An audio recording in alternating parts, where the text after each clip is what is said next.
Samantala, sa isang conference room, pinapanood ni na Deputy Governor Ye Yangsheng at iba pang opisyal ang footage ni Lin Zichen habang pinapadala sa ere si Zhou Hong gamit ang isang mapaminsalang suntok. Nagtaka sila kung paano natalo ng isang ordinary tier student ang isang advanced tier expert at nagsimulang isipin kung ang pure-blooded human path ba ang tunay na susi sa kinabukasan ng sangkatauhan. Sa training hall naman, nagmamadaling lumapit ang mga medical personnel sa walang malay na si Zhou Hong na nakahandusay sa loob ng malaking crater sa dingding. Ang buong crowd ay tuluyang natulala habang kalmadong nakatayo si Lin Zichen sa gitna ng pagkawasak, hindi pa rin makapaniwalang natalo ang Student Council President sa iisang suntok lamang. Matapos ang laban, marahang binuhat ni Lin Zichen ang sugatan at duguan na si Shen Qingan habang mahinang sinasabing oras na para umalis sila. Pagbalik nila sa pribadong silid, nagsimulang maghubad si Shen Qingan habang napansin naman ni Lin Zichen na napakabilis ng paggaling ng kanyang genetic healing abilities.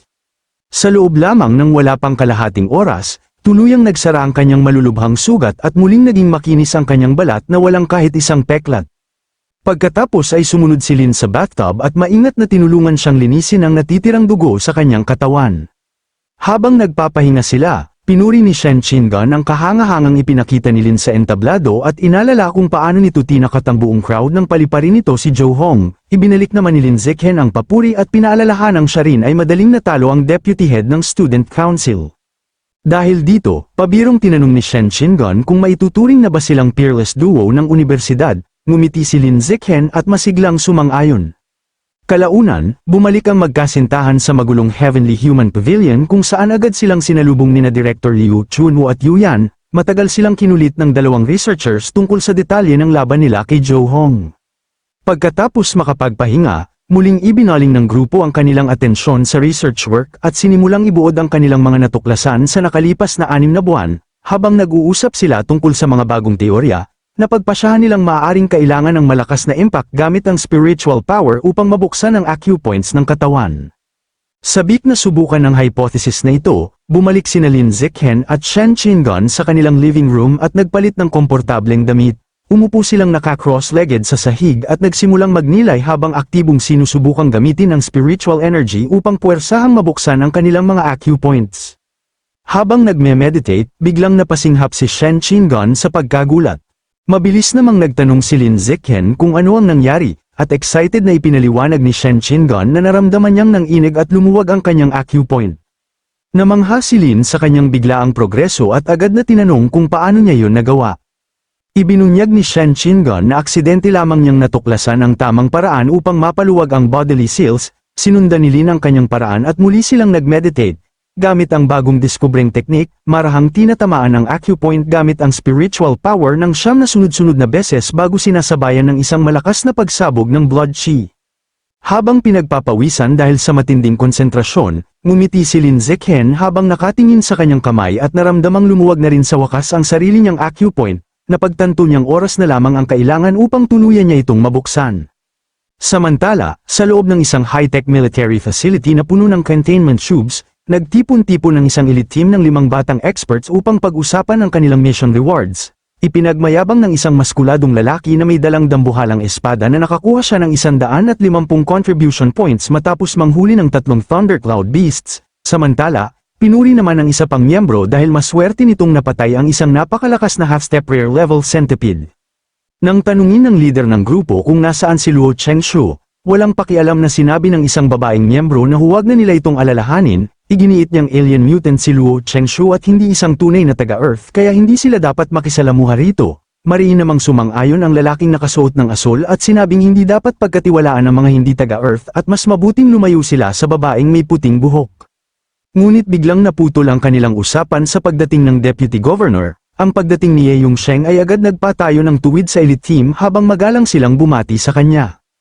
Hinarap ni Ye Yongsheng ang grupo at inanunsyo na malapit ng madagdagan ng 2 bagong miyembro ang kanilang elite squad, partikular niyang binanggit na isa itong freshman na lalaki at babae mula sa Shanghai University.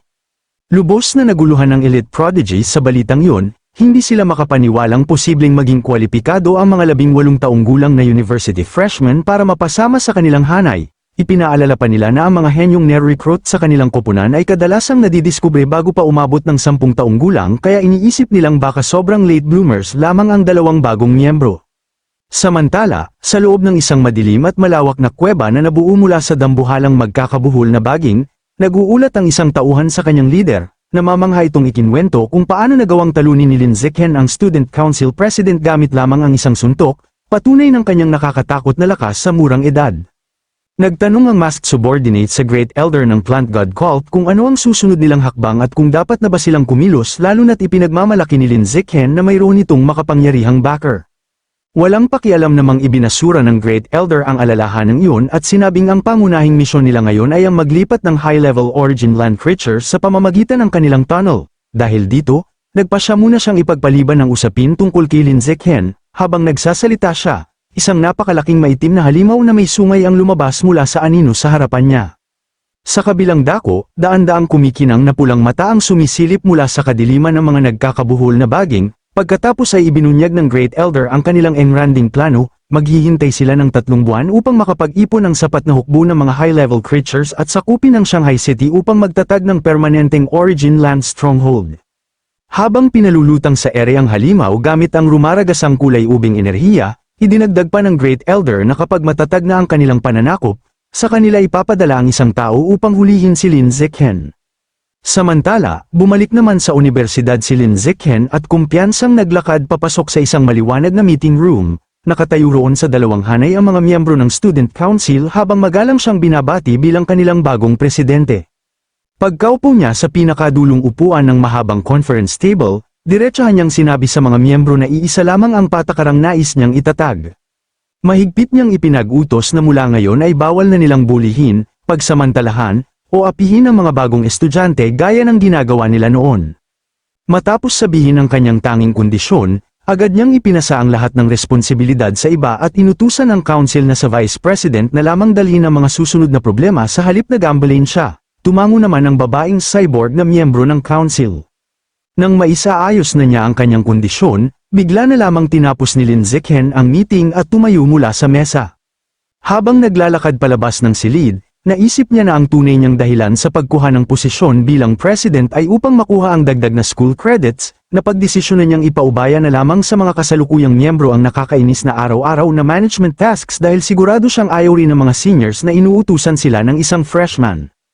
Kalaunan, sa Research Institute, hindi pa rin makapaniwala sina Yuyan at Liu Chuanwu. Gulat na gulat si Liu Chuanwu habang sumisigaw na si Shen Qingan, nakakakasali lamang sa kanila, ay madaling nalutas ang acupoint unlocking method na ilang taon niyang pinaghirapan. Mahinhin namang ngumiti si Shen Qingan at ipinaliwanag na aksidente lamang niyang natuklasan ang tamang impact rhythm, idinagdag pa niyang matagal na rin naman nilang pinag-uusapan ang teorya tungkol sa paggamit ng spiritual power upang hampasin ang mga acupoints. Excited na lumapit si Liu Chuanwu at tinanong si Lin Zichen kung gaano katagal sa tingin nito bago tuluyang mabuksan ang kanyang mga acupoints at mag-evolve bilang isang high-level creature gamit ang pure-blooded human path. Kalmadong tinansya ni Lin Zichen na kung walang magiging aberya, maaabot niya yun bago matapos ang kasalukuyang semester. Dahil sa matapang na estimasyong yun, kitang-kitang nagulat si Liu Chuanwu at si Yuyan dahil wala silang mental strength para puwersahin na buksan ang aperture. Bigla naman itong tumalikod at mabilis na tumakbo palabas ng hallway, nang tanungin ni Yuyan kung saan ito nagmamadali. Sumigaw ito pabalik na kailangan niyang maghanap ng mga bihira at natural na treasures upang puwersahang mapataas ang kanyang spiritual strength para magamit din niya ang method. Agad siyang hinabol ni Liu Yan habang galit na tinatanong kung bakit hindi niya yun sinabi noon pa. Patarantang sumagot si Liu Chuanwu na hindi naman daw siya tinanong. Sa likuran nila, napasweat drop sina Lin Zichen at Shen Qingan dahil sa magulo at isip batang ugali ng kanilang seniors. Naputol lamang ang kaguluhan nang biglang tumunog ang cellphone ni Lin Zichen, tiningnan niya ang screen at napansin na unknown number ang tumatawag. Pagkasagot niya ng telepono, bumungad ang boses ni Secretary Zhang, ang military aide na kasama ni Deputy Governor Ye Yongsheng noong nakaraan itong pagbisita. Magalang ding bumati pabalik si Lin Zichen. Ipinaliwanag ni Secretary Zhang na nirepaso ni Deputy Governor Ye ang security footage ng kamakailang laban ni Lin Zichen laban sa Student Council. Batay sa kahangahangang performance na yun, napagdesisyonan ng Deputy Governor na parehong pasado sina Lin Zichen at ang kanyang girlfriend na si Shen Qingan upang opisyal na maidagdag sa Elite Genius roster. Napangiti si Lin Zichen dahil sa pagkilalang yun. Ngunit may idinagdag na kondisyon si Secretary Zhang, Nais daw ni Deputy Governor Ye na mag-focus muna silang dalawa sa lubusang pagde-develop ng pure-blooded human path bago niya ayusin ang kanilang pagpasok sa origin land. Pagkarinig sa hindi inaasahang delay na yun, agad na napalitan ng inis ang ekspresyon ang mukha ni Lin Zichen. Humingi ng paglilinaw si Lin Zichen kung ano nga ba talaga ang kinakailangan upang matupad ang kondisyon ng Deputy Governor na paunlarin ang landas ng mga purong dugong tao. Habang may hinahanap sina Yuyan at Liu Chuanwu sa isang kahon, nalaman ni Lin Zichen mula sa sekretarya na kailangan nilang palawakin ang kanilang grupo hanggang umabot ito sa hindi bababa sa 100 miyembro. Pagkatapos ng tawag, napaisip si Lin Zichen na dahil sa napakalaking reputasyong naitayo niya kamakailan para sa mga purong dugong tao, hindi na magiging mahirap ang pagre-recruit ng 100 bagong miyembro sa susunod na pagtanggap ng Heavenly Human Pavilion. Biglang napunta ang kanilang atensyon sa pintuan nang may dumating at pansamantalang naputol ang kanilang ginagawa. Pumasok si Ma Weiwei sa silid at formal na ipinahayag kay Liu Chuanwu na nais niyang sumali sa Heavenly Human Pavilion at tahakin ang landas ng purong dugong tao. Naguguluhang tinanong ni Liu Chuanwu kung alam ba ng kanyang ama ang napakalaking desisyong yun. Kalmadong kinumpirma ni Ma Weiwei na oo, at ibinunyag pa na ang kanyang ama mismo ang tumulong upang tuluyang maalis ang mga genes ng exotic beast sa kanyang katawan. Pagkarinig nito, malakas na natawa si Liu Chuanwu at labis na natuwa sa nangyari tungkol sa ama nitong si Ma Zhenhei. Pagkatapos nito, opisyal niyang tinanggap si Ma Weiwei bilang bagong miyembro ng pavilion, samantala, inis na pinaalalahanan sila ni Yuan na mas dapat nilang unahin kung paano mapapataas ang kanilang spiritual strength. Ngunit hindi ito pinansin ni Liu Chuanwu at masayang tumakbo sa pasilyo habang excited na sinasabing kailangan niyang pagtawanan si matandang Ma Zhenhei dahil sa paglipat ng kanyang anak sa kanilang panig. Lumipas ang isang buwan na nakatuon sa matinding cultivation, magkasamang nagmumuni-muni sina Lin Zichen at Shen Qingan habang nababalutan ng kumikislap na enerhiya. Napansin ni Lin Zichen ang napakalaki niyang pag-unlad matapos niyang makamit ang ikalimang major body quenching completion, habang matagumpay ring nakaabot si Shen Qingan sa kanyang ikatlong quenching stage. Makalipas ang ilang panahon, dahil sa napakalaking supply ng bihirang likas na yaman, makikitang nagme-meditate sina Liu Chuanwu at Yuyan habang basang-basa ng pawis at punong-puno ng kalamnan. Sa wakas ay napataas nila ang kanilang spiritual strength ng sapat upang simulan na pilit na buksan ang sarili nilang mga acupoints. Matapos ma-absorb ang essence ng Dimensional Rat, na-unlock ni Lin Zichen ang Storage Space Biological Attribute, na nagbigay sa kanya ng isang nakatagong mental inventory kung saan maaari siyang mag-imbak at kumuha ng mga bagay gamit lamang ang kanyang isip. Sabik na subukan ng bago niyang kakayahan, itinuon ni Lin Zichen ang kanyang isip upang kontrolin ito gamit ang telekinesis. Sa oras na yun, pumasok si Shen Qingan habang nakadamit ng pantulog at nagpapatuyo ng buhok, walang kam-alay-malay sa kanyang ginagawa. Napansin ni Shen Qingan ang matinding pagtitig nito kaya tinanong niya kung ano ang kanyang tinitingnan. Pabirong sinabi ni Lin Zichen na may ginawa siyang magic trick at tinanong kung may napapansin ba siyang nawawala. Nagulat si Shen Qingan nang mapatingin siya sa sarili at mapansing nawawala ang kanyang panloob na damit sa ilalim ng kanyang kasuutan. Namumulang nahihiya at nataranta, agad niyang sinunggaban si Lin Zichen at itinulak ito sa sahig habang galit na hinihinging ibalik ang kanyang underwear. Habang tumatawa si Lin Zichen, nakatanggap siya ng system notification na nagpapatunay na matagumpay na naideposito ang mga gamit sa kanyang bagong storage space. Biglang naputol ang maganilang sandali nang may emergency alert na ipinalabas. Ang mga stronghold ng Earth sa Origin Land ay biglang sinalakay ng napakalaking coordinated attack mula sa mga exotic beast. Agad na naglabas ng agarang utos upang pakilusin ang lahat ng advanced level personnel mula sa Shanghai University at sa Regional Education Headquarters upang depensahan ang mga pasukan patungo sa Origin Land. Matapos matanggap ang emergency dispatch sa kanyang cellphone, kinilala ni Mo Dongji ang kritikal na sitwasyon at naghanda agad na kumilos.